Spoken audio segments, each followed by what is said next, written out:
দেখেন, আপনি জনমত জরিপ করা কিংবা পত্রিকা যে দিয়ে আমি জরিপ করব কিংবা মিডিয়া দিয়ে যে জরিপ করব, এটা ব্যক্তিগতভাবে হয়তো আপনি এক একজনের এক এক মত, আমারও একটা মত। আমি মিডিয়া দিয়া জরিপ করতে পারি না, পত্রিকা দিয়েও জরিপ করতে পারি না। কারণ যেই পত্রিকা যেই মিডিয়া আজকে যে দলগুলোর বা দলের পক্ষে ব্যাপকভাবে বলছেন, এরা এই দেশে ছিল আজকে থেকে 16-17 বছর আগেও।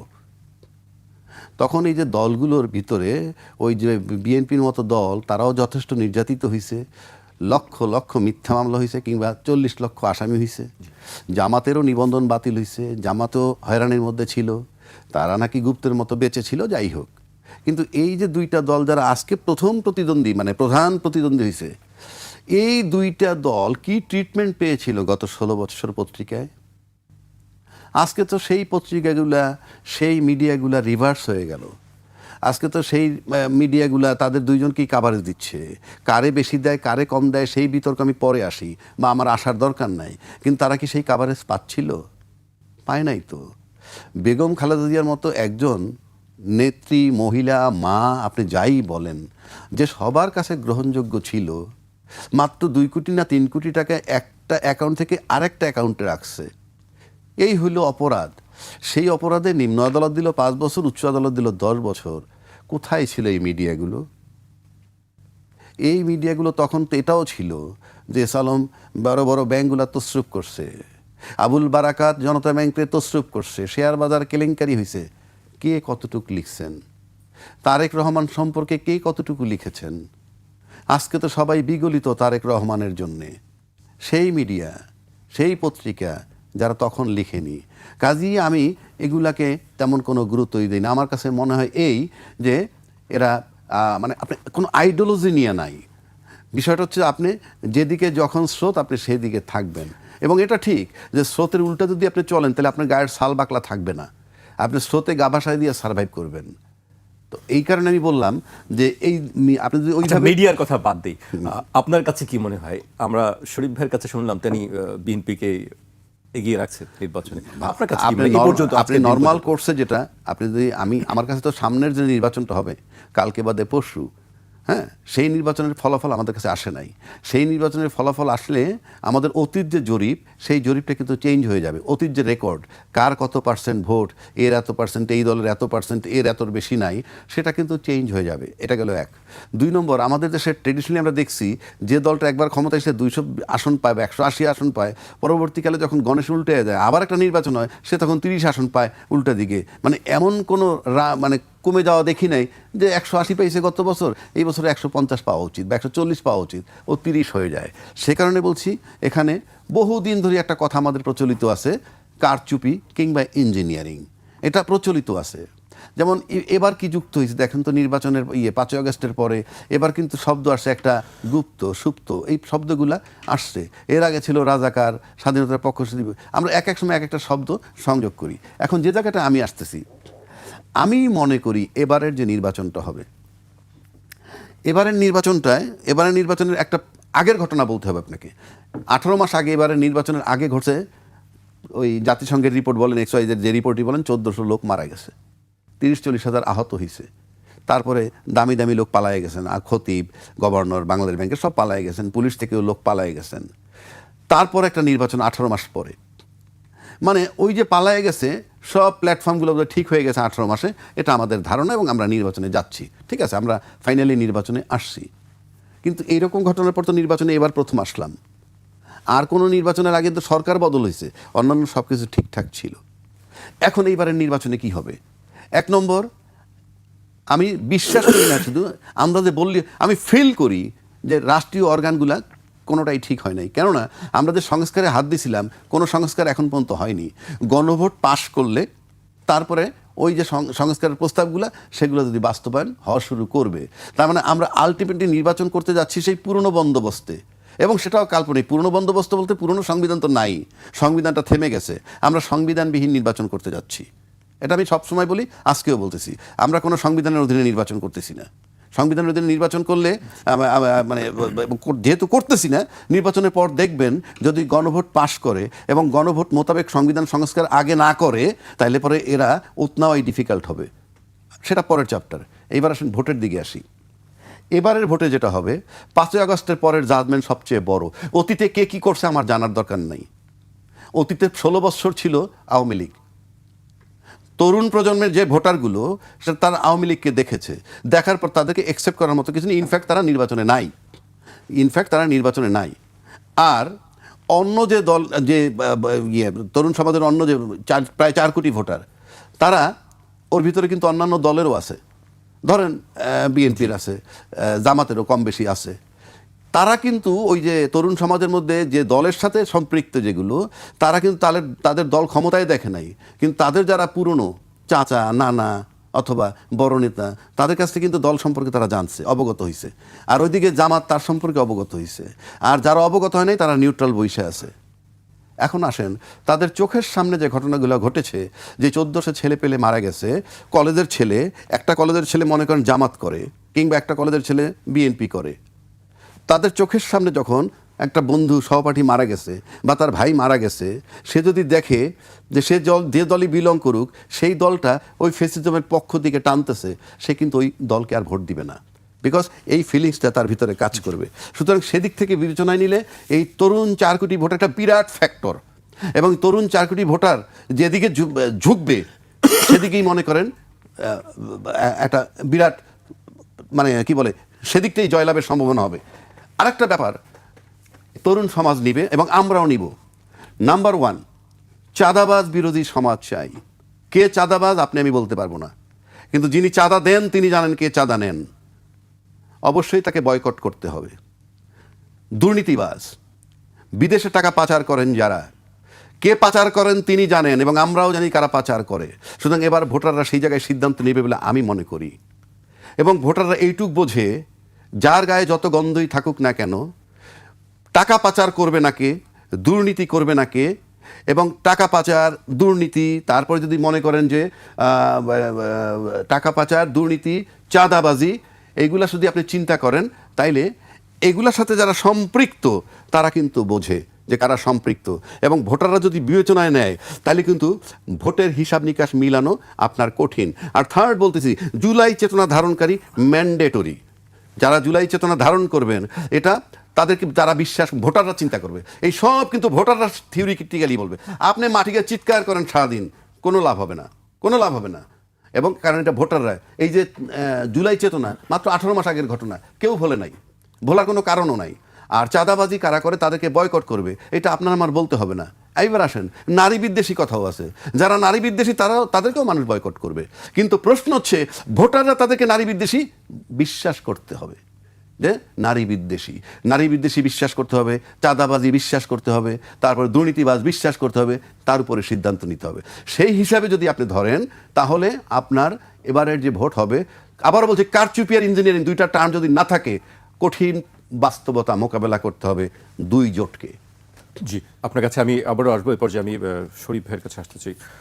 শরীফ ভাই, আমরা বিএনপির পক্ষ থেকে একটি বক্তব্য আজকে দেওয়া হচ্ছে, আমি সেটি উল্লেখ করতে চাই। বিএনপি নির্বাচন পরিচালনা কমিটির মুখপাত্র মাহাদি আমিন বলেছেন, যারা সারাক্ষণ সততা, দুর্নীতির বিরুদ্ধে অবস্থান এবং ইনসাফের বয়ান তৈরি করেন, তারাই যদি নির্বাচনে মাঠে টাকা দিয়ে ভোট কেনার চেষ্টা করেন, তাহলে সেটি অত্যন্ত লজ্জাজনক। এ বিষয়ে খোদ ওই দলীয় প্রধানের আসন ঢাকা 15-তে তার জন্য দাঁড়িপাল্লার ভোট চাইতে দলটির অন্যতম শীর্ষ আইনজীবী নেতা যেভাবে প্রকাশ্যে টাকা দিয়েছেন এবং ভোট কেনার চেষ্টা করেছেন, সেই ভিডিও ইতিমধ্যে দেশব্যাপী ভাইরাল হয়ে তুমুল সমালোচনার জন্ম দিয়েছেন। তিনি বলেন, যে দলটি প্রতিনিয়ত দুর্নীতির বিরুদ্ধে কথা বলে, তারাই যদি ভোটের মাঠে দুর্নীতির মাধ্যমে টাকা ছড়িয়ে দলীয় প্রধানের আসনসহ দেশব্যাপী এভাবেই জনগণের ভোট কিনতে চায়, তাহলে এর চেয়ে বড় দ্বিচারিতা ও নৈতিকতার লঙ্ঘন আর কি হতে পারে? যদিও তিনি এই ঘটনার পরে ক্ষমা চেয়েছেন, দুঃখ প্রকাশ করেছেন এই ঘটনায়। গতকালকের এটি খুব আলোচিত একটা বিষয়। প্রথমত, মানুষ মানুষকে সহযোগিতা করে সামর্থ্য অনুযায়ী আমরা সবাই করি, এবং সেই অনুযায়ী তিনি করতেই পারেন। একজন মানুষের সাথে দেখা হলো, তার অভাবের কথা শুনলেন, তাকে 1000 টাকা দিলেন, অথবা তার সামর্থ্য যদি থাকে 50,000, 5 লাখ টাকা দিলেন, এটি তিনি দিতেই পারেন। কিন্তু যখন তার হাতে লিফলেট দেখা গেছে নির্বাচনী প্রচারের মধ্যে, এটি ওই ব্যারিস্টার সাহেব না হয়ে একজন ডক্টর সাহেবও যদি হতেন, তার ক্ষেত্রেও একই কথা প্রযোজ্য হতো। আপনি যখন নির্বাচনী প্রচারটা চালাচ্ছেন এবং একটা প্রতীক হাতে আপনার আছে, আমি দেখতে পাচ্ছি আপনি একটা পক্ষের প্রতিনিধিত্ব করছেন সেখানে, তারপর আপনি যে কায়দায় হাতের মধ্যে 1000 টাকা গুজে দিচ্ছেন, সঙ্গত কারণে যে কোনো মানুষ এর মধ্য দিয়ে তিনি তার আগ পর্যন্ত তার ভাবনাটা যাই থাকুক না কেন, তিনি কিছুটা হলেও প্রভাবিত হবেন এবং এটি নির্বাচনী আইন অনুযায়ী শাস্তিযোগ্য অপরাধ। আপনি আমাদের এখানে অনেক মানুষ নানাভাবে সহযোগিতা করে, আমাদের প্রত্যেকেরই কতগুলোই আছে, তবে যেহেতু তিনি নির্বাচনী প্রচারণায় ছিলেন, সুতরাং এটিকে আপনাকে ভোট কেনা, টাকা দিয়ে ভোট কেনার যে সংস্কৃতি তার সাথে আপনাকে মিলাতেই হবে। আপনি যত ধরনের ব্যাখ্যা বিশ্লেষণ করেন না কেন, এটিকে আলাদা করার সুযোগ নেই। ওই কারণে আপনি একজন মানুষকে ডেকে এনে, গরিব মানুষ তাকে হোটেল নিয়ে খাওয়াতে পারেন, ওনার সাধ্য অনুযায়ী। আমি শুনেছি উনি নানা সময় এই যে শাহবাগে চিকা মারার জন্য 6 লাখ টাকা দিয়েছেন, এটিও আমি শুনেছি। যদিও এই জায়গাগুলোতে আমাদের দেয়াল লেখানের যে অভিজ্ঞতাগুলো, তাতে এত টাকা লাগার কথা না, তারপরেও তিনি সহযোগিতা করেছেন। সব মানুষ তো অতটা উদার হয় না, কেউ কেউ উদার হয়, সহযোগিতাটা করেন। তিনি ওই কাজটা করতে পারতেন, কিন্তু যেহেতু তার হাতে একটা প্রচারণার মধ্যে তিনি ছিলেন, লিফলেটিং করছিলেন এবং একটা রাজনৈতিক দর্শন নিয়ে আলোচনা করার পর যখন তিনি টাকাটা গুজে দিয়েছেন, স্বাভাবিকভাবে ধরে নিতে হবে যে তিনি ওই ব্যক্তিকে প্রভাবিত করার চেষ্টা করেছেন। ওই ব্যক্তি ওইখানকার ভোটার কিনা এটি নিয়েও প্রশ্ন থাকতে পারে যে তিনি ভোটার কিনা, কিন্তু যেহেতু আপনি নির্বাচনী প্রচারের মধ্যে এই কাজটি করেছেন, স্বাভাবিকভাবে এটি নিয়ে এখনো কি আসলে জামায়াত সন্দিহান, মানে নির্বাচন পাতানো হবে কি না, সুষ্ঠু হবে? দেখেন, জামাত নির্বাচন নিয়ে সন্দিহান কি না সবচেয়ে ভালো জামাত বলতে পারবে, বাট অন্য কোনো দল সন্দিহান, সবাই কিন্তু নিজ নিজ দল যে ভালো ব্যাখ্যা দিতে পারবে। আমি আপনার যে বক্তব্যটা পড়লেন তার আলোকে বলছি। আপনি যদি একটা জিনিস লক্ষ্য করে দেখেন, আমরা কিন্তু ইতিমধ্যে শুনেছি কেউ কেউ বলছেন যে তাহাজ্জুদ নামাজ পড়ে গিয়ে সেন্টারে গিয়ে ফজর নামাজ পড়বেন, ভোট সেন্টারে। কেউ বলছেন ফজর নামাজ পড়ে গিয়ে ভোট সেন্টারে যাবেন, কি ভোট সেন্টারে পাহারা দিবেন। কেন পাহারা দিবেন? যাতে কেউ সেন্টার দখল, কারচুপি বা এই ধরনের কোনো প্ল্যান, এছাড়া তো আর কিছু না। কিন্তু আমরা যে এই বক্তব্যটা দিচ্ছি, কেন দিচ্ছি? তাহলে তো ভাইস ভার্সা, দুই পক্ষই কি সন্দিহান? নাহলে দুই দিক থেকেই তো এই কথাগুলো আসছে। ভোট সেন্টারে যাবেন, এখন ভোট সেন্টারে ভোট দিতে গিয়ে যদি কেউ কৌতূহল হইয়া, আগ্রহী হইয়া আপনি অনেক আগে লাইন দেন, দিতে পারেন। আমি সেখানে আইনগত কোনো বাধা নাই। যদি আসি আমরা আনন্দের সাথে ভোট দিব, শরীফ ভাই আনন্দের সাথে ভোট দিবে, কিংবা ভাবছে যে পরে আমার অন্য কাজ আছে আমি একটু আগে যাই, হতে পারে। সেটা আপনার লম্বা লাইন হতে পারে, লাইন 1.5 কিলোমিটার হোক। কাজটা কিন্তু নির্বাচন কমিশনের, সেন্টারের নিরাপত্তা এনশিওর করা কাজটা ইসির। এখন সেখানে যদি আমরা দায়িত্ব নিয়ে আমরা বলি ভোট সেন্টারে, তাহলে কি ইসির কাজ কি, প্রশাসনের কাজ কি? এই বক্তব্যের পরে আমরা কি ইসির কাছ থেকে কোনো বক্তব্য আসছে যে না, আপনাদের তো ফজর নামাজ পড়ে কিংবা তাহাজ্জুদ পড়ে আপনাদের ভোট সেন্টারে যেতে হবে না ভোট সেন্টার পাহারা দেওয়ার জন্য, এটা আপনাদের কাজ নয়, এর দায়িত্ব আমরা ইসি নিব। ইসির কাজ, ইসির কাজ মানে আলটিমেটলি প্রশাসনের কাজ। প্রশাসনের কাছ থেকে কি আমাদের সেই বার্তা আসছে? আসেনি, এখন পর্যন্ত আসে নাই।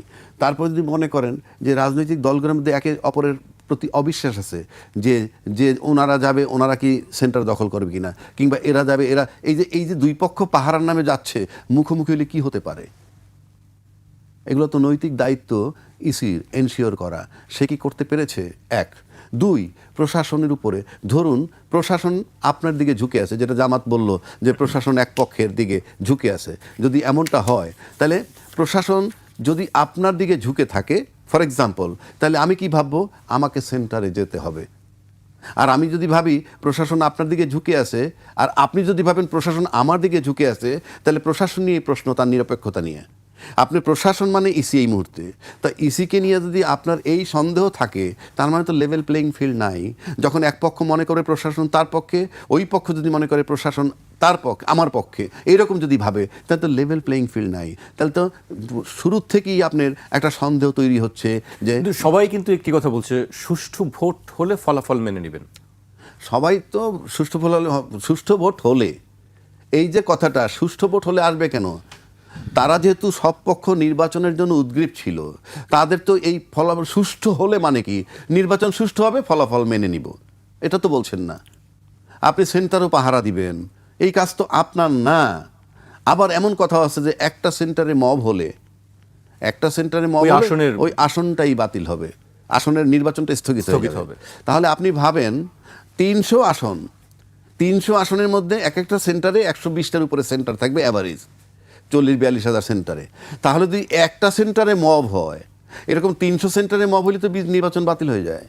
আমি একটা কথার খাতিরে, তর্কের খাতিরে বললাম, আপনি 300 আসনের ভিতরে যে সেন্টারগুলি বাইশে যদি একটা আসনে মব হয়, তাহলে তো নির্বাচন বাতিল হয়ে যায়, যদি স্থগিত হয়ে যায়। মানে এই বিষয়গুলো কি, এগুলো আমরা সেটেল করতে পারলাম না কেন? আর এই একটা আসনে মব হইলে পরে নির্বাচন স্থগিত হবে, এই কথা নিয়ে নির্বাচন কমিশনের সাথে রাজনৈতিক দলের তো অনেক আগেই হিসাব নিকাশ করা উচিত ছিল, তারা তো সেটা করেননি। এইসব বিষয়গুলো তো প্রশ্ন থেকে যায়। এগুলা যদি আপনার সমাধান না করে যদি নির্বাচনে মাঠে আসেন, তাহলে তো আপনি অনিশ্চিত হয়ে যাচ্ছে। আইজিপিও তো সেই একই কথা বলছেন যে একটা মব, আজকে IGP ব্রিফিং এ এটি কথা এই বলেছেন। একই কথা বলছেন। তাহলে একটা মব হইলেই তো আপনার নির্বাচনটা বাতিল হয়ে যাচ্ছে কোনো ওই একটা আসনে। কেন্দ্রের তাহলে সারা মব- বাংলাদেশে 300 মবে 300 আসনের নির্বাচন স্থগিত হয়ে যেতে পারে। কারণ ইতিমধ্যে আমরা বেশ কিছু জায়গায় আগুন দেওয়ার খবরাখবর পেয়েছি। জি, আজকে পটুয়াখালীতে আজকে না, দিবাগত রাতে পটুয়াখালী বাউফল সংসদীয় আসনে বিভিন্ন জায়গায় সংঘর্ষের ঘটনায় বিএনপি ও জামায়াতের 4 কর্মী সমর্থক আহত হয়েছেন। এছাড়া বিএনপির একটি নির্বাচনী ক্যাম্পে হামলার অভিযোগ উঠেছে।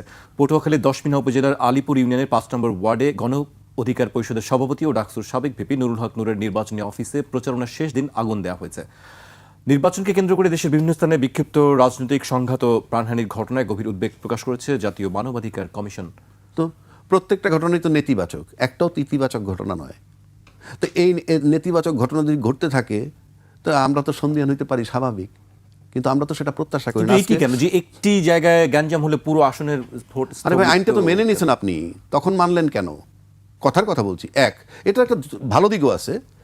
আপনি যদি নির্বাচনে বিশ্বাসী হন, আপনি যদি ফলাফল মেনে নেওয়ার মানসিকতা থাকে, তাহলে এই আইনে তো আপনার কোনো ক্ষতি হওয়ার কথা না।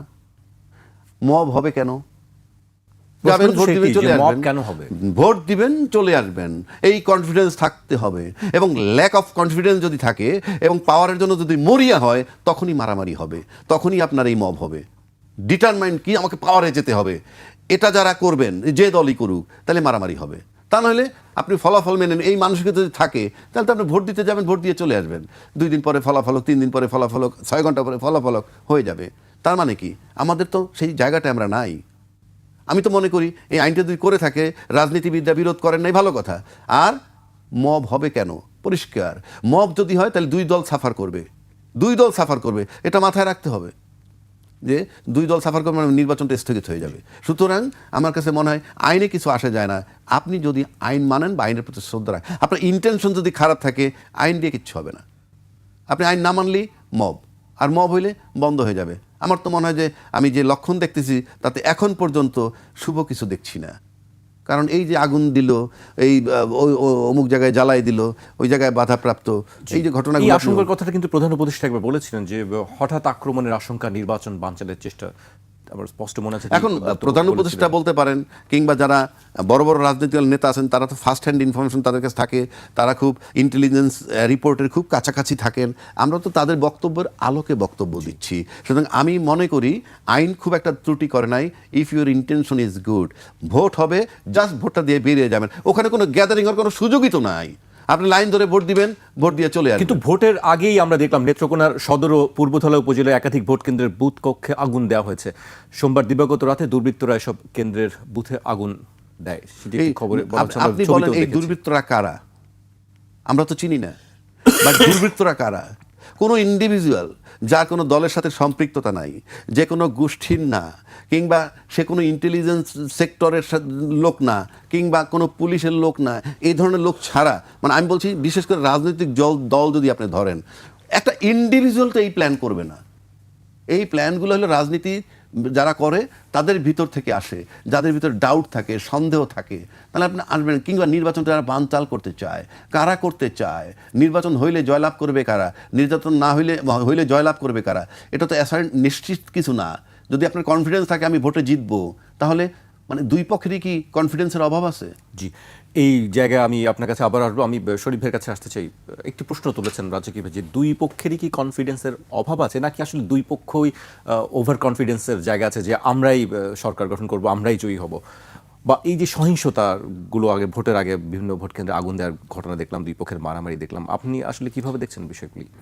এগুলো হচ্ছে রাজনৈতিক কৌশল, রাজনৈতিক খেলা। আমাদের যে তরুণ ভোটার যারা, এই ভোটাররা কি নির্দিষ্ট কোনো একটা দলের পক্ষে ভোট দেবে? দেবে না। আপনি নিশ্চিত থাকেন এরা কোনো একটা নির্দিষ্ট দলের গোলামি করবে না, কারণ তাদের চোখের সামনে তারা যে রক্ত দিয়ে যে বিপ্লবটা করেছে সেটা বেহাত হতে দেখেছে। তাদের এই রক্তকে বিক্রি করে কিছু কপর্দকহীন মানুষকে কোটি কোটি টাকার সম্পদ অর্জন করতে দেখেছে। নিশ্চয়ই তারা এই ভোটের মধ্য দিয়ে সেই অংশকে বুকে টেনে নেবে না। তাদের ঢাকার রাস্তায় আমরা এদেরকে বিক্ষোভ করতে দেখেছি না, আহত অবস্থায় তাদের ক্ষোভ দেখেছি না, তাদের বিক্ষোভ দেখেছি না। সুতরাং আমি সবাইকে এক পাত্রে নেওয়ার পক্ষে না। দ্বিতীয়ত, সরকার আগেই ঘোষণা দিয়ে দিয়েছে নির্বাচন নিয়ে যা কিছু হবে দায় দায়িত্ব আওয়ামী লীগের। শেরপুরে আওয়ামী লীগের সরকার স্টেটমেন্ট দিয়ে বলেছে সম্পূর্ণ আওয়ামী লীগের দায়, এবং বেশ কড়া ভাষায় বলেছে। তো ওই যে শেরপুরে হত্যাকাণ্ডের পর জামাতের একজন নেতা মারা গেলেন, আমি ভেবেছিলাম যে আওয়ামী লীগের কয়েকজনকে এটার জন্য আসামি করা হবে, তো পরে দেখলাম যে বিএনপির কয়েকজনকে আসামি করেছে।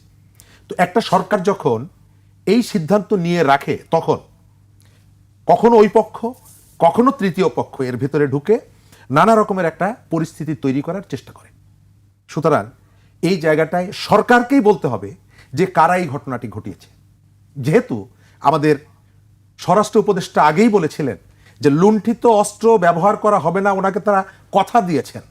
যারা কথা দিয়েছেন, যারা লুট করেছে তারা তাকে কথা দিয়েছে, তিনি তো পরিষ্কার বলেছেন, তিনি তো মিডিয়াতে বলেছেন যে এই অস্ত্র ভোটের সময় ব্যবহৃত হবে না, আমি আপনাদেরকে নিশ্চিত করছি। এইটা আসছে যে এই অস্ত্রগুলা ব্যবহৃত হবে না, তাহলে যারা লুণ্ঠন করছে তারা বলছে, তাহলে এইটা পাইনি, আপনি এটি পাইছি। স্বাভাবিকভাবে এই প্রশ্নটি আসে যে আমরা বলছি যে আপনি ব্যবহার হবে না নিশ্চিত হইলেন আপনি নিশ্চিত হলেন কিভাবে? এক দুই নম্বর হলো অস্ত্রগুলো তাহলে আপনাদের কাস্টডিতে আছে। আমি তো ওই কথাটাই বলেছি, এটি আপনি বলেন কিভাবে? বাংলাদেশের অন্য একজন মানুষকেও আপনি পাবেন না যিনি এই কথাটা বলবেন, এবং এই কথাটা বলার কারণে সরকারকে তিনি নাক কেটে দিয়েছেন। তার উদাহরণ হচ্ছে তার 2 দিন পরে প্রধান উপদেষ্টার প্রেস উইং থেকে বিবৃতি দিয়ে বলা হয়েছে যে আমরা অস্ত্র উদ্ধার করব, যে কোনো মূল্যে আমরা তাদেরকে ধরব। কারণ কি? কারণটা ওই যে ডিজাস্টারটা তিনি করে দিয়েছেন। সুতরাং এই যে প্যাচগুলো আপনি লাগিয়ে রেখেছেন আগে, এই যে ইলেকশন কমিশনের কথা বলছি, 2 পক্ষ 3 পক্ষ 4 পক্ষ কেউ হারতে চায় না। এই কথাটা কেন বলছে জানেন? যে গ্রহণযোগ্য নির্বাচন হলে আমরা মেনে নিব, তার মানে হচ্ছে আমি যদি নির্বাচনে বিজয়ী হই তাহলে সেই নির্বাচনটাই মেনে নিব, সেটি হলো গ্রহণযোগ্য। যে নির্বাচনে আমি বিজয়ী হব ওটাই হলো গ্রহণযোগ্য। আমাদের এখানে কালচার আছে, আমি হেরে গেলে আমাদের এখানে কালচার আছে। সূক্ষ্ম কারচুপি। কুমিল্লা সিটি কর্পোরেশনে বেলা 12টার সময় বলেছিলাম যে নির্বাচন বয়কট করলাম, এই নির্বাচন কারচুপির নির্বাচন হচ্ছে। তারপরে সন্ধ্যাবেলায় যখন দেখলাম বিজয়ী হয়েছি তখন বলেছি নির্বাচন ফেয়ার হয়েছে, নির্বাচন গ্রহণ করলাম। হয়েছে না আমাদের এখানে? আজকে এই যে এসপির কথা বলছেন, ডিসিএসপির নিয়োগ প্রক্রিয়ায় টাকা দিয়ে ডিসিএসপি নিয়োগ করা হয়েছিল ডক্টর ইউনূসের সময়। তারা তদন্ত কমিটি করেছিলেন 24-এর 9 অক্টোবর, আমার এখনো পরিষ্কার মনে আছে। 15 দিনের মধ্যে তদন্ত রিপোর্ট দেওয়ার কথা বলেছিলেন 4 জন উপদেষ্টার নেতৃত্বে, এখন পর্যন্ত দেননি। দ্বিতীয়ত, লটারি করে ডিসিএসপি নিয়োগের দাবিটা উঠলো আজ থেকে 4 মাস আগে। জামাতের সেক্রেটারি জেনারেল দাবিটা তুললেন লটারির মধ্য দিয়ে ডিসিএসপি পদায়ন করতে হবে। তার 2 দিন পরে সরকার সেই সিদ্ধান্ত মেনে নিয়ে ডিসিএসপি পদায়ন হলো লটারির মধ্য দিয়ে। এখন আপনি এসে বলছেন যে কথা শোনে না, এসপি কথা শোনে না, ডিসি কথা শোনে না। তো এই প্রস্তাবটা তো আপনারা করেছিলেন পলিটিশিয়ানরা, এই প্রস্তাবটা তো রাজনীতিবিদরা করেছিল, এটা তো আমলাদের কাছ থেকে আসেনি। তো এখন এই রেসপন্সিবিলিটি আপনাকে নিতে হবে। এখন কথা শোনে না মানে কি? আপনি যেটা চাইবেন সেটাই কি তাকে শুনতে হবে? এবং আপনি কয়দিন পর পর বলেন যে সব ফাঁস করে দিব, উপদেষ্টাদের সাথে কথোপকথনের রেকর্ড আমাদের কাছে আছে, আমরা ফাঁস করে দিব।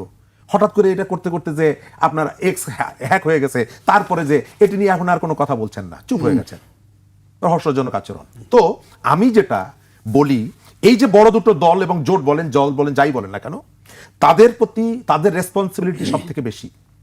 কারণ এই গণ অভ্যুত্থানের পক্ষে দীর্ঘদিন ধরে তারা মানুষকে উদ্বুদ্ধ করেছে, জাগিয়ে তুলেছে, মানুষকে স্বপ্ন দেখিয়ে বলেছে যে আমার এখানে এমন একটা নির্বাচন আমরা করব যে নির্বাচন আমি ডামির নির্বাচন হবে না। যে নির্বাচন রাতের নির্বাচন হবে না, যে নির্বাচন গণভবন থেকে লিস্ট করে বেছে বেছে সিনেমা জগৎ এফডিসি থেকে ফেরদৌস, জারি গান গাইতে পারে মমতাজ, অমুক জায়গা থেকে অভিনয় করতে পারে আসাদুজ্জামান নূর, তাদেরকে ডেকে এনে আমি পার্লামেন্ট সাজাবো না, জনপ্রতিনিধিদেরকে দিয়ে আমরা পার্লামেন্ট সাজাবো। এখন এসে এই কথাটা তারা কেন বলে যে ও কেন্দ্র দখল করতে চায়, সে কেন্দ্র দখল করতে চায়? এদের কথা বিশ্বাস করেই তো আমরা গণ অভ্যুত্থানে নেমেছিলাম যে এরা একটা পরিবর্তন করবে এবং সেখানে আমার ভোট আমি দেবো, যাকে খুশি তাকে দেবো। আজকে কেউ বলছে জুমার নামাজের আগে গিয়ে কেন্দ্র দখল করতে হবে, কেউ বলছে ভোর রাত্রে গিয়ে কেন্দ্রে বসে থাকতে হবে। কেন? রাজ্জাকি ভাই বলেছেন আমাদের দেশটা আমেরিকা হয়নি, তারপরেও আমেরিকায় ট্রাম্পের ওইখানে নির্বাচনী সহিংসতা হয়, তাদের পার্লামেন্ট কিন্তু দখল হয় বন্দুক নিয়ে। আমাদের এখানে চাইলেই রাতের মধ্যেই আমি সবকিছু পরিবর্তন করে ফেলতে পারবো না। কিন্তু আমাদের যারা গণ অভ্যুত্থানের লিড দিলেন, যারা আমাদেরকে স্বপ্ন দেখালেন, যাদের কথা শুনে আমরা 15টি বছর 14.5 বছর লড়াই করলাম, তারা এসে এখন কেন নিজেরা কামড়াকামড়ি করে? তার মানে হলো প্রত্যেকটাই হচ্ছে সুযোগের অভাবে হাসিনা, প্রত্যেকেই হচ্ছে সুযোগের অভাবে হাসিনা। এক একটা ছোট ছোট হাসিনা আস্তে আস্তে করে বড় হচ্ছে। 15 বছরের হাসিনাকে আমরা দেখি অনেক বড়, আর এখন 1.5 বছরের হাসিনাকে দেখি ছোট, আস্তে আস্তে করে বড় হচ্ছে। তা না হলে সেই ভাষা তো একই, আচরণ একই, খাসলত এক। আমি শেষের দিকে চলে আসছি, আমি শেষ করবো আবু হেনা রাজ্জাকিকে দিয়ে। রাজ্জাকি ভাই, শরীফ ভাই বলছিলেন যে খাসলত এক, সবাই ছোট ছোট হাসিনা এক, সেটা তো ঠিকই আছে, বিষয়গুলো কারণ আসলে কি? এই যে আপনি একটু আগে বললেন যে জামাতের আমির বলছে শঙ্কিত, সে ওই প্রশাসন ঝুঁকে যাচ্ছে, এই ধরনের যে কথাটা, এর কতগুলো সিমটম তো আছে, আপনাকে দেখতে হবে। কারণ কি জানেন, সেফটি ফার্স্ট, অর্থাৎ নিজের সেফটিটা সবাই আগে দেখে। আপনি যদি খেয়াল থেকে থাকে, আব্দুল মোমেন অভ্যুত্থানে 8.5 মাস পরে 8 মাস পরে বের হয়েছে দেশ থেকে, সে বলছে। এবং সে তার সিম 6 বার পাল্টাইছে, বাসা 5 বার পাল্টাইছে, মাথার পরচুলা খুলে ফেলছে, দাড়ি টাড়ি রেখেছে, এবং সে বলছে প্রশাসনের সহযোগিতা আমি বেরিয়ে এসেছি। আপনার খেয়াল আছে কিনা আমি জানি না, এগুলো সে বলছে।